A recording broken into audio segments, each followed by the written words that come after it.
संताची पायी हा माझा विश्वास संताची पायी हा माझा विश्वास सर्व भावे दास झालो त्यांचा तेची माझे हित करीती सकळ जेणे हा गोपाळ कृपा करी बागरिया मज वाहतील कडे त्यांची आने जोडे सर्व सुख तेची माझे हित करीती सकळ जेणे हा गोपाळ कृपा करी तुका म्हणे शेष सेवी नावडी वचन मोडी बोलिले तेची माझे हित करीती सकळ जेणे हा गोपाळ कृपा करी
श्री संताची माथा चरणावरी साष्टांग हे करी दंडवत महायोग पीठे तटे भीमध्याम पुरं पुंडरीकाय दात्यं नंदई समागत्य तिष्ठन् परानन्दकन्दं भद्रं मलिनं गतिपालनं श्री संताची माथा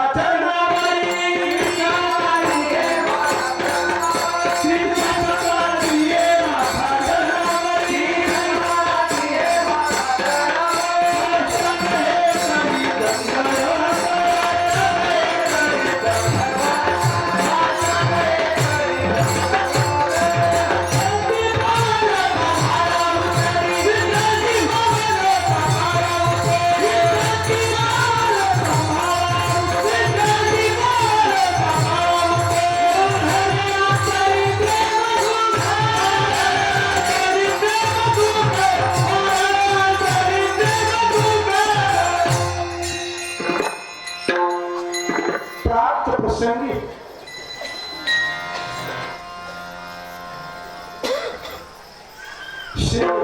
संत आदरणीय पूजनीय वंदनीय प्रातस्मरणीय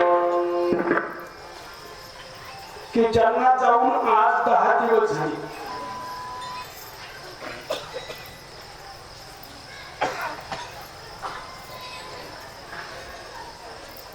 आळंदीला जायच्या अगोदर हरिद्वार ऋषिकेशला जायच्या अगोदर श्री हरिभक्ती परायण सीताराम महाराज नंदेवाडीकर थोडासा फरक आहे थोडासा काढण्या मात्र्याचा तो माझा नाही तो परिसराचा उच्चाराचा अज्ञान नाही पण नंतर मात्र ज्यावेळेस ब्रह्मचारी दीक्षा घेतली दशराम संन्यासी आहेत गिरीपुरी भारती सरस्वती पण ज्या आखाड्याची दीक्षा घेतली ज्या परंपरेची ती ब्रह्मचारी दीक्षा घेतली बरं का संन्यास नाही कोणती दीक्षा घेतली ब्रह्मचारी त्याच्याबद्दल बोलणारच आहे मी ब्रह्मचारी दीक्षा का घेतली? पुढे बहुत करणे आहे तुका म्हणे धर्म संस्थापने केला नारायणे अवतार म्हणून स्वामी गणेशानंदी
सांगू आता संतांचे उपकार मज निरंतर जागविती काय द्यावे त्यासे व्हावे उतराई ठेवे तो हा पायी जीव थोडा. भगवान पंढरीश परमात्म्याचे निश्चिम भक्त तथा भगवान श्री ज्ञानोबा यांच्या विचारांचे पायिक नगर नारायणाचा आशीर्वाद प्राप्त झालेले वामनभाऊ महाराज श्री संत भगवान बाबा भीमशे महाराजांच्या सानिध्याने विकसित झालेलं आणि वारकरी संप्रदायाचं मच्छिंद्रगड या नावाने एक मोठं शक्तिपीठ उभा करणारं आपल्या सर्वांचं श्रद्धास्थान असलेलं स्वामी निगमानंद महाराज यांच्या प्रतिमेला प्रथमतः अभिवादन करतो. आज या ठिकाणी आल्यानंतर खूप दुःख होते माझ्या अंतःकरणाला. आज या एवढ्या मोठ्या महान महात्म्याच्या जाण्यानंतरची ही सेवा आहे. हे कीर्तन म्हणजे काय आनंदाचं कीर्तन नव्हे, पण तुम्हा आम्हाला भक्तीचा मार्ग दाखवणारे, परमार्थ शिकवणारे, आपल्यामध्ये खेळणारे आणि मच्छिंद्रगडाचं भूषण भाविक भक्तांसाठी प्रेमाचं भाषण, तुम्हा आम्हा सर्व लोकांचा प्राण, जनार्दन महाराज शिंदे यांचा स्वाभिमान आणि आज कीर्तन करायला हनुमान. हा योगायोग आहे. या ठिकाणी आज दुसरी एक घटना सांगावी अशी वाटते. दुःखद घटना आहे, सांगायला वाईट वाटते. आपल्या वारकरी संप्रदायाची दुसरी एक विभूती, एक तारा, रामचंद्र महाराज बोधे बाबा म्हणून परिचित आहेत आपल्या सगळ्यांचे. ते पण आज आपल्यातून गेलेले आहेत.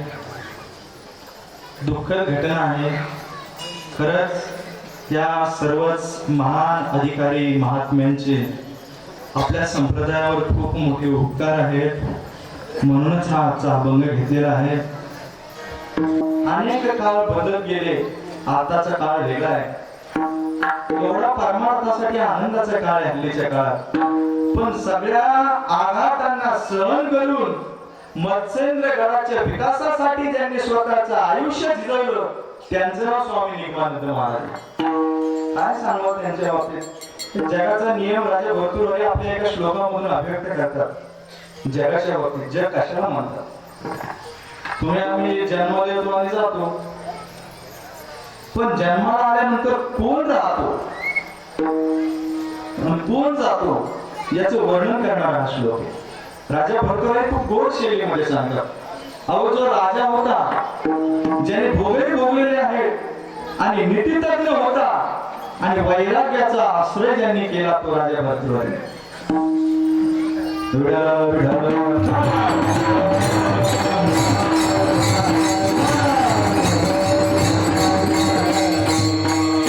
काय सांगतो तुम्ही, एवढ्या संख्येने माझ्यासमोर आहात. एक श्वास आपल्या हातामध्ये नाही. घेतलेला श्वास सोडल्यानंतर परत आपण तो श्वास घेऊ याची गॅरंटी देता येत नाही. माईक बिघडला, कंपनी बदलून देते, पण आपल्या शरीराचा पार्ट बिघडला याला परत रिप्लेसमेंट नाही, चेंजिंग नाही, बदल नाही. Use and throw. जसं चहा आहे ना, चहा हल्लीच्या काळात हॉटेलवाले चहाचा कप देतात, प्लॅस्टिकचा असतो आणि त्याला नाव किती सुंदर दिलं, यूज अँड थ्रो. वापरा आणि फेकून द्या. तसं देवाने आपल्याला हे नरदेह दिलेला आहे 3.5 हाताचा. कशासाठी दिलेला आहे.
त्याचा अर्थ एवढा आहे की तुम्ही एवढ्या दूरून आलात, एवढे श्रीमंत आहात, एवढे गरीब आहात, एवढे ज्ञानी आहात, एवढे साधू आहात, एवढे साधक आहात, पण पंढरपुरामध्ये आल्याच्या नंतर तुमच्या जवळच काही दाखायचं नाही.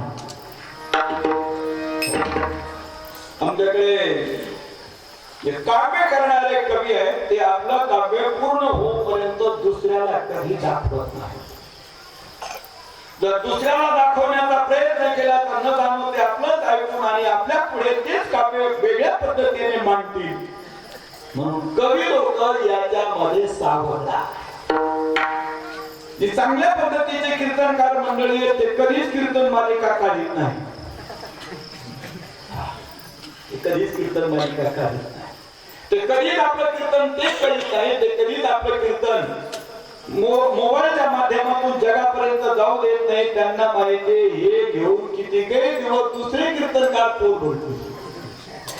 का तर त्यांना माहितीये की योग्य व्यक्तीच्या हातात गेलं पाहिजे आणि त्या व्यक्तीच्या हातात जाणं गरजेचं आहे की ज्यांच्याकडे अहंकारता नाही. ज्यांच्याकडे अहंकारता नाही. विचारसागराच्या भाषेत जर सांगायचं ठरलं तर त्यांच्याकडे मल आणि विक्षेप आहे. त्यांना परमार्थाची कोणती साधना नाही. ज्यांनी या जन्मामध्ये किंवा मागच्या जन्मामध्ये निष्काम कर्म करून अर्थात मल घालवलेला आहे. अंतःकरणाची चंचलता ज्यांनी घालवलेली आहे, विक्षेप ज्यांनी घालवलेला आहे आणि या दोन गोष्टी घालवण्यासाठी त्यांना श्री गुरूंच्या जवळ जाऊन लोटांगण घालावं लागतं. अन्यथा दुसरं काही नाही. दरेदा कदाचित शास्त्री महाराजांना कल्पना राहील, स्वामी महाराजांना कल्पना राहील. विद्वानाच्या सभेमध्ये गेल्याच्या नंतर आपल्याला ज्या जागेवर बसण्यासाठी सांगितलेलं आहे त्या जागेवर बसावं लागतं. अन्यथा विद्वान लोक समजतात की वेळी जमा झालेले आहे. हे वेळी जमा झालेले आहे. म्हणून केव्हा केव्हा पुराणाच्या सभेला जर तुम्ही गेला तर जे जास्त दारू पेलेले तेच पुढे पुढे करणार. जे काही सज्जन आहेत ते विचार मागे राहतात. त्यांना माहिती का तर जे सज्जन असतात, समजदार असतात, त्या सभेचा अंदाज घेतात आणि त्या सभेला नमस्कार करून पुढे जातात आणि आपला अभिमान आणि आपला अहंकार हे नेहमी करतात, दूर ठेवतात. ज्यांचा अभिमान आणि ज्यांचा अहंकार दूर ठेवला त्यांना परमात्म्याच्या प्राप्तीचा रस्ता दिसतो. बाकी जसे आहे तसेच आहे. नर्मदेमध्ये किती काही गोटे पडलेले आहेत पण ते कधी बाहेर काढल्याच्या नंतर त्यांच्या अंगावरती पाणी राहत नाही. का तर त्यांना असं वाटतं की आम्ही नेहमी करता अखंड आमचं नर्मदेमध्येच राहतो. परंतु ते सगळे चांगले आहेत की ज्यांनी ती गंगा सोडलेली आहे, तपश्चर्या केलेली आहे, कोणाच्या तरी हातामध्ये तो दगड पडलेला आहे, कारागिराने त्याची मूर्ती बनवलेली आहे आणि ती मूर्ती एखाद्या मंदिरामध्ये आणून ठेवलेली आहे, प्राण प्रतिष्ठा झालेली आहे आणि मग त्या मूर्तीच्या चरणाविंदावरती वाहण्यासाठी नर्मदेचं पाणी आलेलं आहे आणि त्या पाण्याला पाहून त्या मूर्तीला वाटलं हम भी तुम्हारे में तुम्हारे साथ थे, किसी सज्जन के साथ आ गए तो तुम भी हमको दर्शन देने के लिए या. तुम्ही आता आम्हाला दर्शन देण्यासाठी द्या. का तर त्या दगडाने जीवनातल्या अनेक गोष्टी सहन केलेल्या. ज्या दगडाला गोष्टी सहन करता येत नाही तसे गोल दगड फार झाला तो लोक भिंतीच्या पायामध्ये टाकून टाकतात. त्यांनी पुन्हा डोकं काढू नये म्हणून. त्यांनी कधी पुन्हा डोकं काढू नये म्हणून. अज्ञानी माणसं जर सभेला जमा झाले तर शहाणी माणसं सांगतात त्यांना अगोदर बोलू द्या. कालांतराने जाणून घेऊन टाकतील, सभेचा रंगभंग करून टाकतील. अमूळ जीवनामध्ये आल्याच्या नंतर अज्ञानाला अहंकाराला मागे सरकवणं याचा अर्थ लोटांगण झाला. याचा अर्थ लोटांगण झाला. म्हणून जे वेदाचा स्वाध्याय करतात त्यांना अंगावरती पूर्ण वस्त्र घालता येत नाही. जे वेदाचा स्वाध्याय करतात त्यांना बिना स्नानाचं काही करता येत नाही. जे वेदाचा स्वाध्याय करतात त्यांना संध्या वंदन आदी केल्याशिवाय वेदाच्या पोथीला हात लावता येणार नाही. पुण्यातल्या साऱ्या गोष्टी बाजूला ठेवाव्या लागतात आणि ज्यांना त्या बाजूला ठेवता येतात त्यांनाच आपल्या गुरुच्या चरणाला, आपल्या इष्टदेवतेच्या चरणाला, सरस्वतीच्या चरणाला लोटांगण घालता येतं, अन्यथा सारे काठावरती उभे असतात. विठ्ठल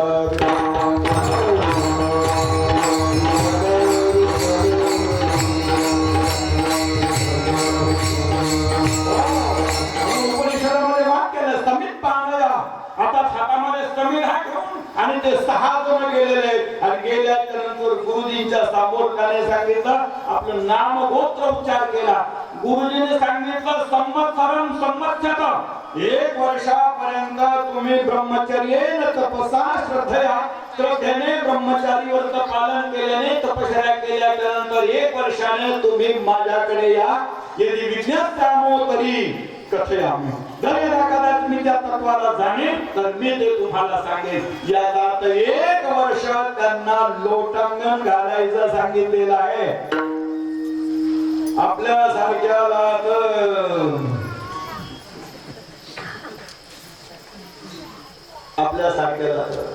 ठराव आहे. शास्त्री महाराजांच्या कल्पना. उत्तर भारतामध्ये तत्वज्ञान घेण्यासाठी गेल्याच्या नंतर पहिलं विचारलं जातं, रोटी बनाना आती है क्या? झाड़ू बनाना आता है क्या? पोछा करना आता है क्या? आटा सानना आता है क्या? कंडी लगानी आती है क्या? त्याच्यानंतर थोडं पुढे चालायचं. पूजा आती है क्या? रोटी बेलना आती है क्या? सब्जी अमने करना आती है क्या? योग येते का तुम्हाला? येत असेल तर आमच्या आश्रमात राहा. मग शिकायचं असेल तर शिकायला तो दिवसभर झोपा.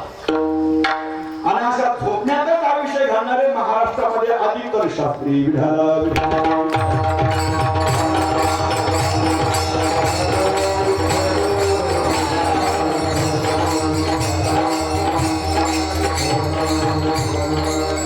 अधिकतर का शास्त्री होण्यामध्ये माणसाला असं वाटतं एखाद्या स्वर्गाचा दोष हातात आला की काय असं वाटतंय. तेव्हा केव्हा तसं वाटतंय माणसाला. शास्त्री होणं म्हणजे एखादा दोष आपल्या हातात आला का? नाही, दोष नाही. शास्त्रीमध्ये तुम्ही केलेल्या अभ्यासाची दिलेली परीक्षा, जेव्हा तुमची 7वी परीक्षा परिपूर्ण होईल यथा योग्य रीतीने, तेव्हा तुम्ही शास्त्री. आता लोक रात्रीच शास्त्री झाले. आता त्यांच्यासाठी आम्ही काय करावं? आणि त्यांच्यापुढे जर आम्ही बसलो तर असं वाटतं यांच्यातून कधी उठून जावा, यांच्यातून कधी उठून जावा. म्हणून ज्याने केवळ शास्त्री डिग्री घेतली नाही, ज्यांनी शास्त्राचा स्वाध्याय केला, केवळ केलाच नाही तर स्वाध्याय करणं आणि स्वाध्याय आपल्या जीवनामध्ये उतरणं, याचा अर्थ आहे निगम शब्दाचा अर्थ वेद उपनिषद. त्या निगमाचा आनंद ज्याने आपल्या जीवनामध्ये घेतला ते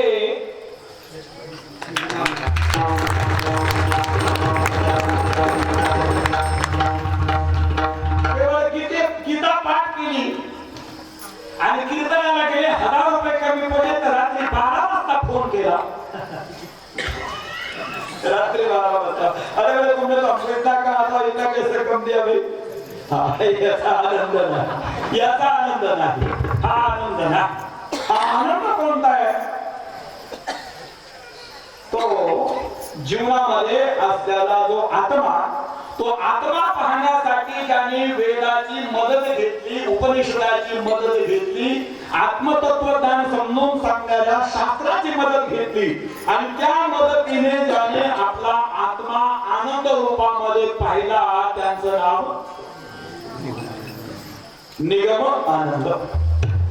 निगमाचा आनंद त्यांच्या जवळ आहे, किंबहुना आत्म्याचा आनंद त्यांच्या जवळ आहे. केवळ निगमाचा आनंद त्यांच्या जवळ आहे. पण बऱ्याच वेळा कल्पना, वाराणसीमध्ये एक महान विद्वान होते, त्यांचं नाव होतं पंडित विश्व अर्थात विश्वनाथ शास्त्रीजी दाता. जी मूर्ती छोटीच होती, जर मी त्यांच्या बरोबर चाललो तर ते माझ्या फार झालं एवढे असायचे, एवढे असायचे, एवढे रस्त्याने चालले तर त्यांचं धोतर पाहिलं तर असं वाटायचं माशाचं झाड आहे. रस्त्याने चालले तर एवढी एवढी मिश्री दिली. पण विद्वानाच्या सभेत आल्याच्या नंतर कोणाची पापणी त्यांच्या डोळ्याला डोळा लावून पाहण्याची हिंमत होत नव्हती. मी त्यांच्याकडे 2 वर्ष शिकलो. 2 वर्षात त्यांनी मला एक तर कामृतम नावाची पोथी आणायला लावली होती आणि त्याच्यामध्ये 39च लाईनी होत्या. 39 लाईनी शिकण्यात माझे 2 वर्ष गेले, तरी पण अजून 11 लाईनी पुढे राहिल्या. 11 लाईनी पुढे राहिल्या. आणि असे जे संत मंडळी, असे जे महात्मा मंडळी, त्यांच्या चरणाजवळ बसून, संन्यासी परंपरेमध्ये बसून आपलं तत्वज्ञान जवळ सांभाळून, गाथा गीता भागवत ज्ञानेश्वरी या सर्वांना सांभाळून त्या तत्वज्ञानाला या तत्वज्ञानामध्ये मिळवलं आणि दोन्ही तत्वज्ञानाचा आनंद ज्यांनी जगाला दिला त्यांचं नाव निगमानंद विठ्ठल.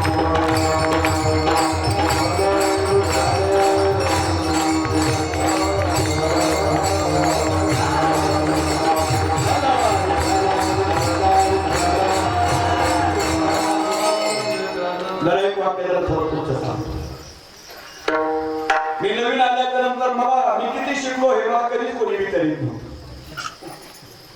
कधीच मला विचारलं, अजूनही कोणी विचारलं ना. माझ्या विषयाचा प्रश्नच कोणी विचारला ना. मला गादीवर बसवण्यासाठी जे संत मंडळी आले ते 7 महापुरुष होते, त्यातले 3 महामंडलेश्वर होते. आणि त्यांनी मला विचारल्याच्या नंतर आम्ही 2-4 जण बसलो होतो. पण विचारल्याच्या नंतर ते 2-3 जण उठून गेले. आणि जेव्हा मी 4थ्या पाळीला बसलो, एकलाच राहिलो, त्याच्यामध्ये संत होते. त्यांनी मला 2 प्रश्न विचारल्याच्या नंतर मी त्यांना विनंती केली की तुम्ही प्रश्न विचारला तो बरोबर आहे, पण तो तशा पद्धतीने विचारित नाही, वाराणसीमध्ये अशा पद्धतीने विचारतात. आणि हे सांगितल्याच्या नंतर दुसरे संत होते, त्यांनी हात आपला बाकी काही चर्चा करू नका, याला संन्यासी शर्या आणि याला समजून सांगा आपण चालली. आता मला पुढचं नाही सांगायचं, मला हे सांगायचं आहे काय या ठिकाणी महाराज या ठिकाणी आल्याच्या नंतर कधी आपण त्यांना विचारलं का की तुम्हाला इंग्रजीमध्ये गीता सांगता येते? इंग्रजीमध्ये तुम्हाला गीता सांगता येते? किती सज्जनाने विचार. तुम्हाला संस्कृत मध्ये उपनिषद सांगता येतात? किती जणांनी विचारलं. तुम्हाला वेदाचा अर्थ सहव्याख्या सांगता येतो? किती लोकांनी विचारलं. फक्त एवढंच विचारलं की तुमच्या जवळ काहीतरी आहे आणि ते तुम्ही आम्हाला द्या, आमच्या प्रपंचाचं भलं होईल.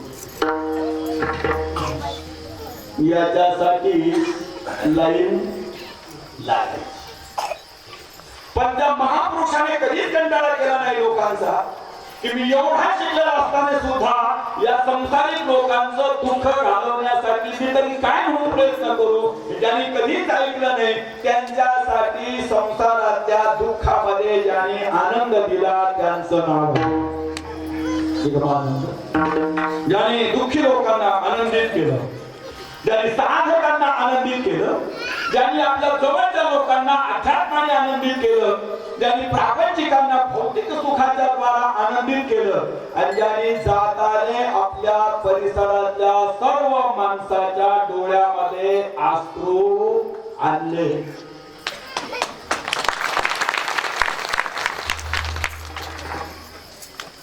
अश्रू मृत्यू तर त्याचा आहे जो जन्माला येईल, पण त्या मृत्यूच्या पाठीमागे एवढीच कला तुलसीदासांना अर्थात कबीरदासांना आवडते की तुम्ही जन्माला आला तेव्हा जग तुमच्याकडे पाहून हसत आहे, पण तुम्ही मात्र रडत आहात. पण तुम्ही जाताना मात्र हसता